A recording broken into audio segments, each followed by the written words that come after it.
Hey everyone, and welcome back to the Chao Games Forecast. It has definitely been a while since I had a chance to record one of these, and unlike the game journal, this will not cover March, April, or May, since those months have already passed, and it would be pretty pointless for me to do that. But I'm back with June, and hopefully I'll be able to do these consistently for the rest of the year. June is coming in hot, and it has a good mix of games coming out. So with that being said, I'm your host Itachi, and let's get into it. We are kicking off with Street Fighter VI, which is the first release of the month on June 2nd, and it actually released last week. We usually don't get big games coming out in the first 2 days of the month, so this video is a little late in that regard. But hey, at the end it doesn't really matter, we're still gonna cover it anyway. Street Fighter VI released last week with an average score of 92, and from the outside, it looks really good. The cast of characters look good, the visual blends realism with a sense of style, and the fighting looks satisfying.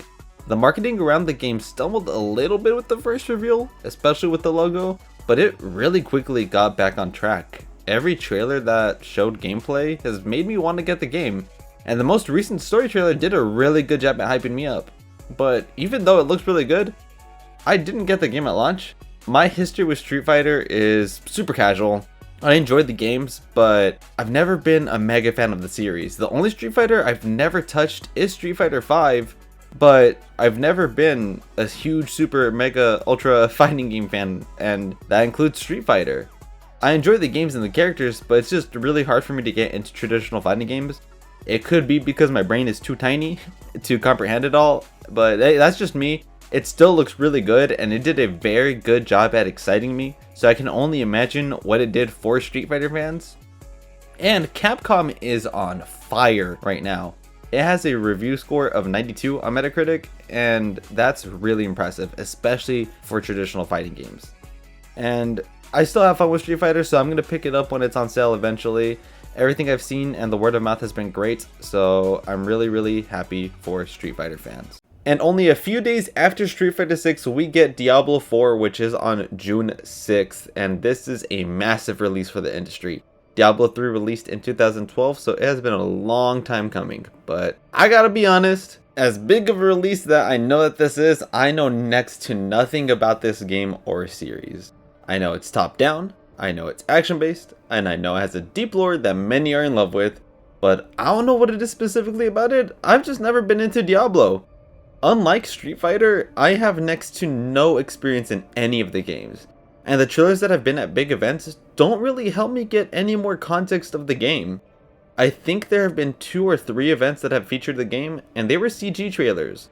The only gameplay I have seen had to have been direct feed gameplay from people that have it or are playing it, and some montages that I've briefly seen skimming through reviews. Speaking of which, reviews are pretty good. I've seen some sites say it's one of the best designed games that Blizzard has ever made, and I've heard that the story takes a step back, but I'm also not the person that you should ask for that, since again, I don't have any experience with the series. And since I'm not the person to ask about Diablo, I think I'll just leave with the positive that it's been reviewing super well. I'm sure it's going to be a massive hit with fans and new players. It's a big release for the industry, and I hope that everyone that plays it does end up enjoying it. Now, after 2 major releases in the first week of the month, we have a giant gap until June 20th where we finally get a new Crash game, which is Crash Team Rumble. Unfortunately, it's not the Crash game that people want. It's an online 4v4 multiplayer game that only has 5 characters, and the goal is to see who can collect the most Wumpa Fruit from the other team. And as much as I want to like this game, because I want more Crash, this game is probably dead on arrival. It's a pretty basic concept that seems to have little content because it might turn into a live service, but it costs $40. I don't know what Activision thinks they're doing. It feels like it's a game that should be free to play, but they know that people don't really want to play it, so they put a paywall in front of it to try and make some type of money. And I'm trying not to be very negative on any games that I talk about, since the point of these forecasts are to talk about notable releases or games that interest me. But unfortunately, not every notable release is gonna be a hit. And I hope the best for Crash, but this game is just not what people have been wanting. So we'll see what's next for the series. On the bright side though, we do have a notable release that's looking to be a hit, and that's Final Fantasy XVI, which releases on June 22nd, just 2 days after Crash Team Rumble, and this game looks beautiful. I know there's controversy about the combat going to action rather than turn-based or ATB, but let's be honest, that's the direction that Final Fantasy has been going towards for a long time now, and I don't think it's honestly that bad. I think it's an overreaction online.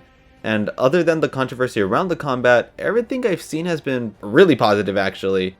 People have faith in the dev team. The PR around the game has been great, and the game has been marketed heavily. I've seen it at almost every major event recently.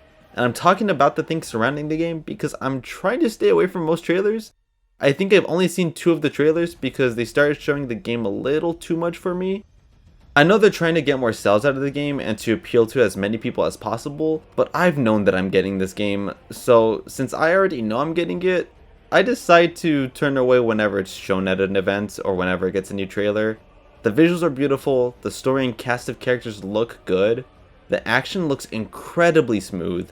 I think that the person that's in charge for the action in this game is the same person that was in charge of the action for Devil May Cry 5, and if that's true, then yeah, there's a reason why the action looks really smooth.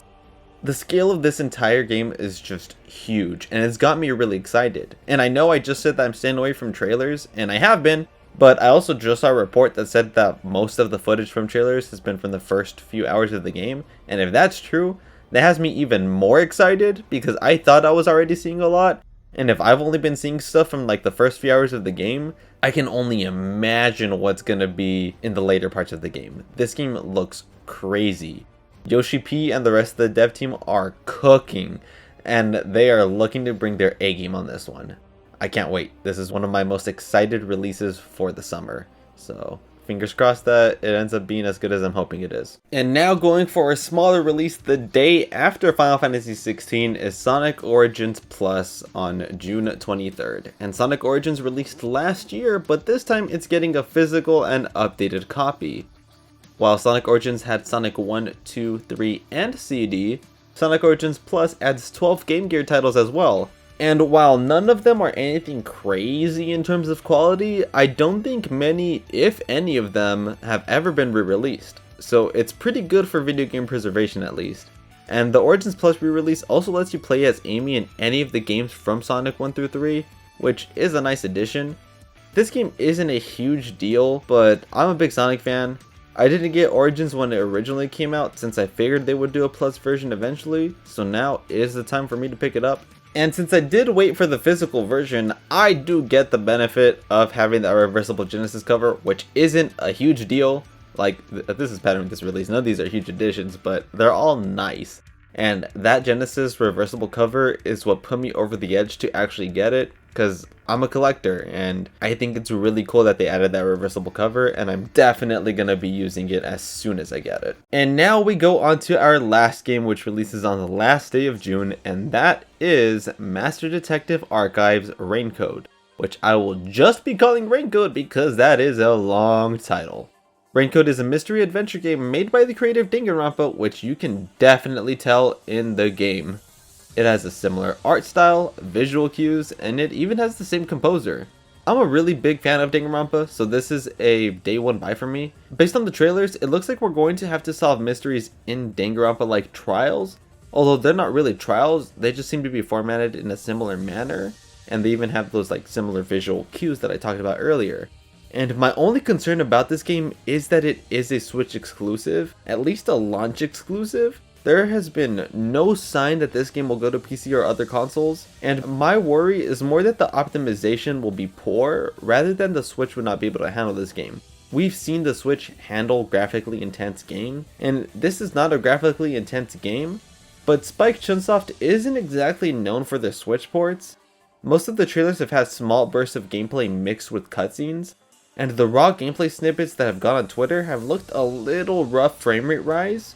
But that was also on Twitter, so maybe it'll actually be better when I have my hands on it. The YouTube demonstrations did seem better, but again, we have very little hard gameplay or direct feed gameplay to actually be a judge of yet, at least at the time of this recording. But either way, I love the Danganronpa games. If the optimization is at least alright, then I think I'm gonna enjoy it. I'm looking forward to the game, and I hope I enjoy it because I've been looking for that new Danganronpa experience, and this looks to fill in that bubble a little bit. And that covers the games I found notable or I am looking forward to for June 2023. This had a few more games than I thought it would be when I was planning the video. The variety in this month is crazy, but it's good. I thought it was going to be a dry month actually, but it ended up being pretty filling.